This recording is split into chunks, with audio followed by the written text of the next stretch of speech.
Welcome to Food Shrinks. Hey guys, it is the Food Shrinks. Molly C here. We are just so grateful that you are listening to our beginning and our opening, where we are asking slash begging you to subscribe. Do in whatever you're doing. If you're watching us right now, press subscribe. If you're listening, press subscribe. It's a really, really easy thing to do, and it really, really helps us. And then, if you're feeling generous, would you mind rating, reviewing, and even sharing our podcast with people? It is working. We're also practicing asking for help and receiving so many things happening at once, and we love you. Totally. So anyway, it's the Molly and Molly show. So Clarissa is still on She's vacation. on vacation. She'll be home soon, tomorrow, I Yeah, think. I miss her. We were just talking about something we wanted to maybe talk about today on the pod, and I was like, no, we gotta wait for Clarissa. Yeah, But definitely. she's on a cruise. Yeah, Yeah, yeah, in Alaska. terrifies me. Like it terrifies me, as I said last. Terrifies I me. don't want to be on a ship either. Never, never. I don't even want to be too remote on an island. So here we are. Yeah, Uh, there we are. Yeah. my trauma needs access out. Um, Anyway, so we miss you, Clarissa, but we have some tea today. Go ahead, Yeah, MP. totally. Yeah, so we received an email, and this listener was really hoping that maybe we'd address the topic of losing weight and getting to a smaller body just more head on rather than skating around it all the time. And so, yeah, let's talk about that. Let's get Oh my into it. What are God. your thoughts? Isn't it? Well, I have so many thoughts. I just want to say, at me all you want, but like, isn't that such a funny response to our to our body image foibles? I gotta say, we've all been doing this work a long time, and I think it's really important. The number one thing when you're considering any of this, because the eating disorder is so, pardon my 12 step, but the eating disorder really is so cunning and baffling and powerful and sneaky. And especially if you are someone who has struggled with eating stuff and food stuff and weight stuff and body stuff from an early age, and or have like a traumatic component to your stuff. I think if you're either one of those, which I imagine is all of us listening to the Food Drinks podcast, otherwise, what's the interest in it except for we're adorable? I think the thing, like, you always have to be so careful with this stuff because so my word, it's like we're on the Pee Wee Herman show. My word is like motive. Like, what's my motive to want to really take an active stance to try to lose weight? What's my motive? I always know, like, I know for me, and I don't know about you, MP, but like, because I think you're a little bit healthier than me in this, but here we are. When I feel the need to fix something in my body by losing weight, there's like a big, long list of things I have to do and people I have to talk to before I take action to ensure that that is a wise mind, God-centered, loving, kind thing to do, and not and by the way, the other parts are not always like harmful. Sometimes it's like I have a lot going on in my life, and the fluency of I'm not enough and I need to focus on my weight and I need to like that is such a distraction from what's going on in my, I mean, there's all sorts of ways and reasons about if I'm making the decision that I need to negotiate something within my body. Now, every now and then, maybe three times in 16 years of abstinence, there have been moments where it's like I've lost the thread of my recovery and I need to come back to basics. I mean, even this idea of releasing weight, right? Like I need to pull it back. I need to get it more organized. I need to add some breath. I need to add some prayer. I need to get some meal regulation back. I need to get my eyeballs in line with what I'm eating. But none of that is like I need to lose weight, right? all of that is still in a framework of recovery. And anytime I'm like, well, like I have such exercise, believe me, I don't know if I've ever shared that on the show, but because my other one is like, I need to like, I can't go to the meeting today. I got to make sure I work out, or like, you know what, they have a 5 a.m. class and I could, like, I should never be up at 4:30, but like I can, like, so that Yeah. urgency is never wisdom. Yeah. Motive is incredibly important. And knowing, so that I know it's not be true, knowing that birds fly and fish swim and eating disordered people want to negotiate their bodies for lots of reasons, not Yeah. most of them not healthy. Right. So what kinds of things when you're talking about, okay, like I've got to check in with people, many people sometimes, I have to know what the motivations are, all of that. Like what kinds of questions do you end up asking yourself or are asked of you that you then have to really kind of look into? Like Oh my what God, are do we I get talking about? therapy today? This is incredible. Well, let me tell you one thing, because I never ask many people. I rely on Saint Benedict. Saint Benedict says, you ask two people and then you bring it to God. Pardon my language if you're offended by that word. You can at me. This whole thing is going to be an at me. Because for me, asking more than two people kind of starts me finding the person, like Now you're more looking than for confirmation yeah, bias. Yeah. exactly. Like, right. Or like, or it makes me lose myself, right? Too Right. many Too much opinions. noise. Yeah. I can't, I can't find my wisdom and then I'm like, then I get into like some codependency and I'm going to let her down, but this is what Molly, so I Right. really, and then by the way, right, these two people, I have to be really thoughtful and intentional about who I'm asking. This literally happened to me yesterday. And I remember after the second person, I was like, oh, I'm done asking people. Shoot, like,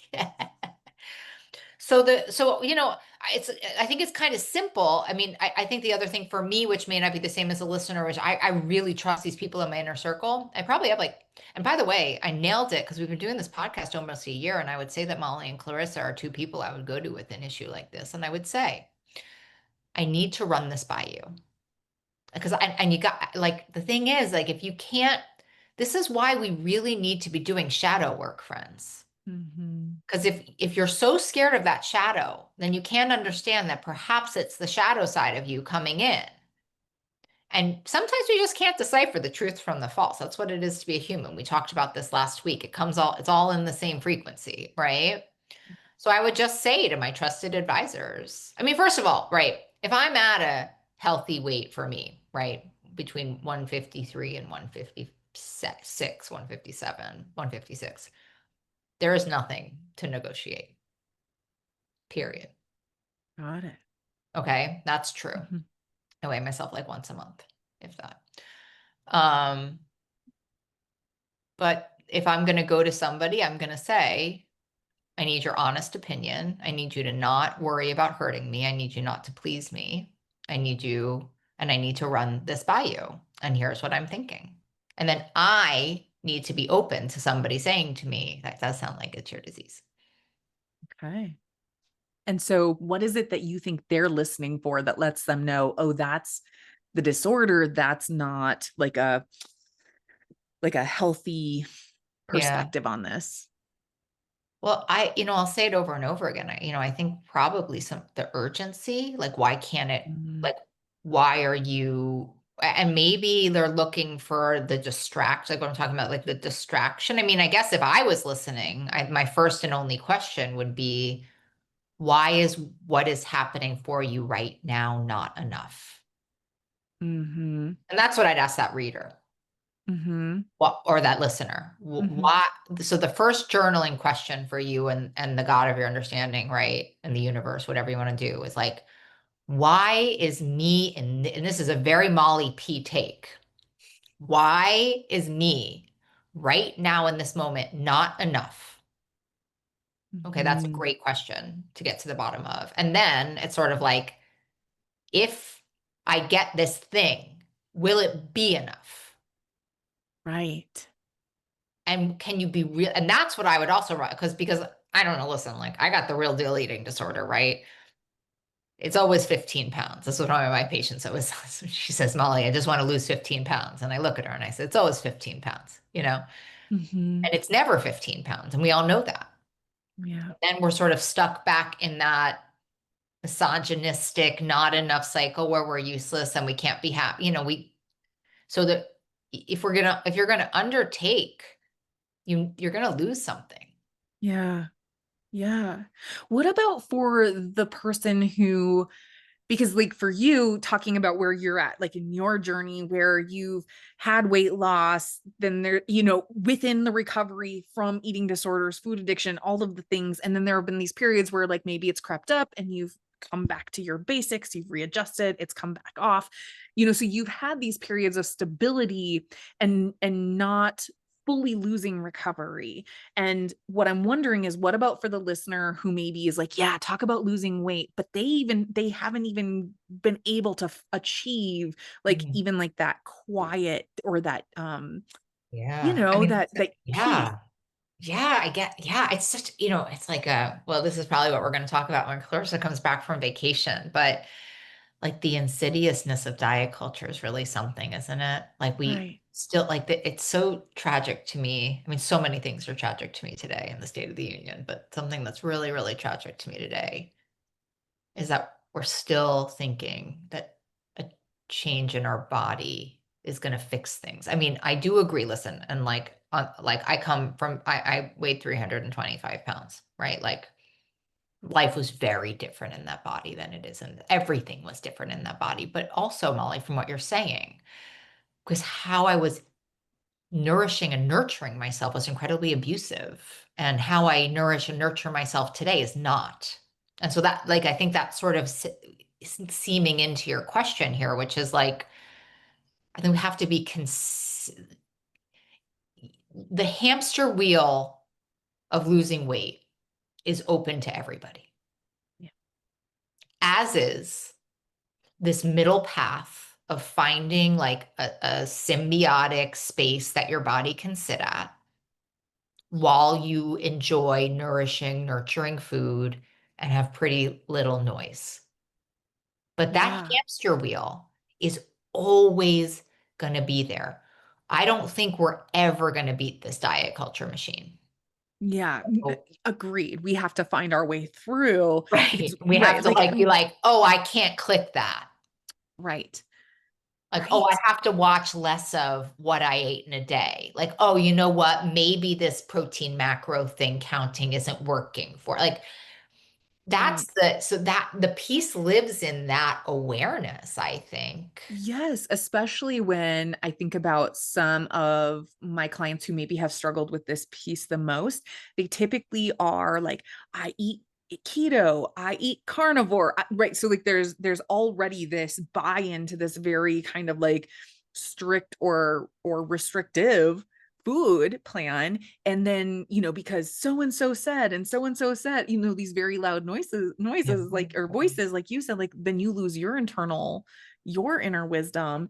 And so then they just beat their head against the wall like over and over again. Why can't I get this right? I'm eating carnivore. Or then it's like, well, you've been eating carnivore and now you're getting into a handful of granola or a whatever of that. Like, what if you're starving? What if that is too restrictive? And if you allowed yourself an Yeah, what if it's apple, wrong? what if it's wrong for you? Yes. That happened to me on Atkins. I got so sick on it, like when I was like, I don't know, 20. Yeah, I mean, Yeah. um, I don't know. I think I would just for this listener, I have so many questions for the question as always, but it's sort of like what's the end game? Right. What is the life like? And we say in DBT, like what is the life worth living goal?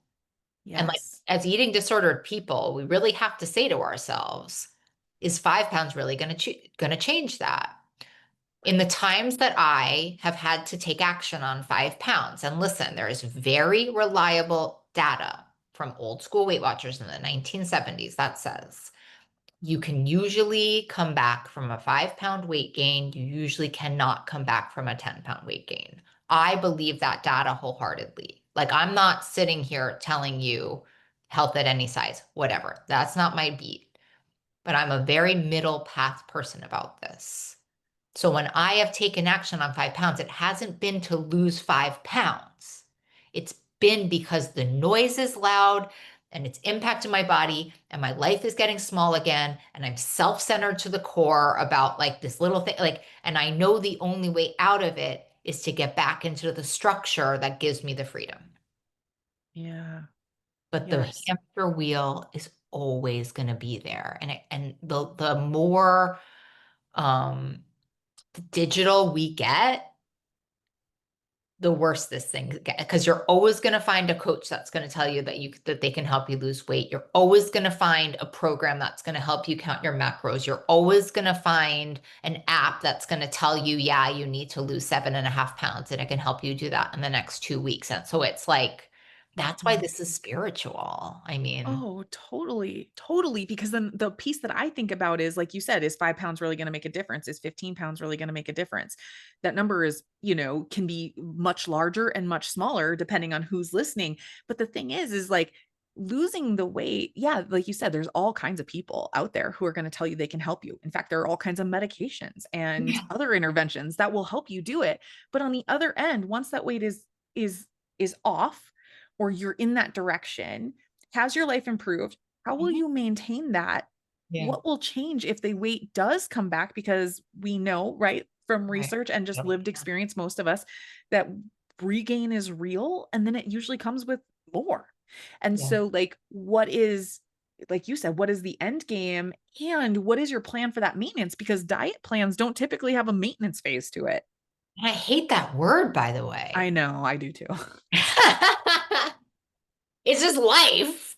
I Yep. think the question I would wanna ask is like, to the readers, like, is the method you're about to do it like, if we're talking about what's the question again? Like, can you talk about people who really wanna lose Yes, just weight? straight Like, on instead of avoiding it. Let's it's like address the elephant in the room, it's like, losing weight. is the method worth it? And I would also, I mean, this change as I said last week or a few weeks ago, is it a method that you would allow the person you love in the most to do? Would you endorse, like, the person you love the most in the world has the same problem with you and says, "You know what? I'm gonna go down to 800 calories a day for 3 weeks, and I'm probably gonna be a little bit of a wench for a little bit, and I'm gonna work out twice a day, and then I'm gonna get that weight off." I would like, if my godchild said that to me, I would be like, "Over my dead body, and you'll have to kill me, and then I'll come back and haunt you in your dreams. That's how much this isn't happening."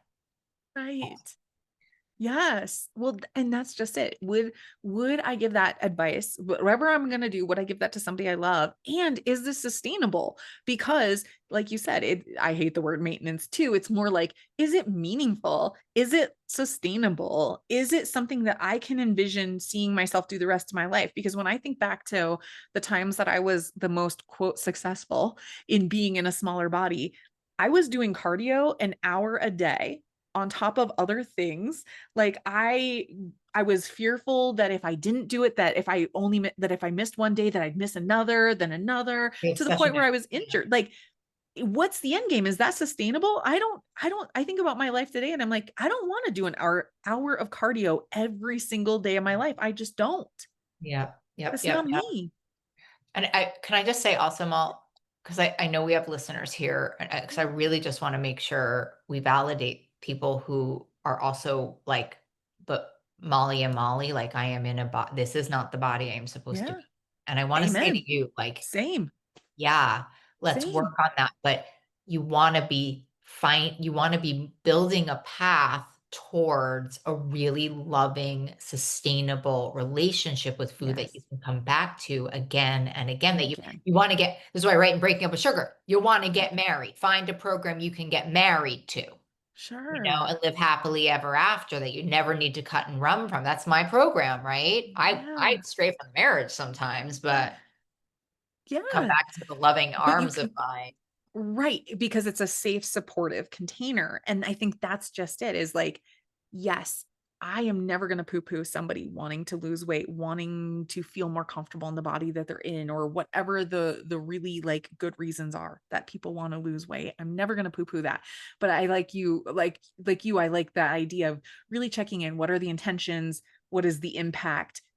Is this even something that I could do lovingly for more than 6 months, where then I'm like, okay, I've met I've met that goal, and now nuts to all of this, and it's over. And now here comes the repercussions of that. So yeah, it's definitely something that I hope we can revisit a little bit when we talk to Yeah, Clarissa and about the next honest to topic. goodness, y'all, like, these are the conversations, like, we wanna be having, so if you have, like, follow-ups, honestly, and if you have negative things to tell us about this episode, like, great, like, let's Yeah, just get it in, or we can talk about this, the greater we can heal, and, yeah. I'm here for that, that's for sure. Absolutely. All right. Well, if you want to hear more, you want to send us those questions, those concerns, those comments, you can email us at asktheshrinks@foodshrinks.com. Thank you. Bye. Bye. Thanks for listening to Food Shrinks. Quick reminder, this podcast isn't a substitute for professional medical advice. Always consult your healthcare provider for guidance suited to your needs. If you enjoyed this episode, please like, share, and subscribe to help us reach others on the recovery journey. Take care, and remember, freedom with food is possible. See you next time.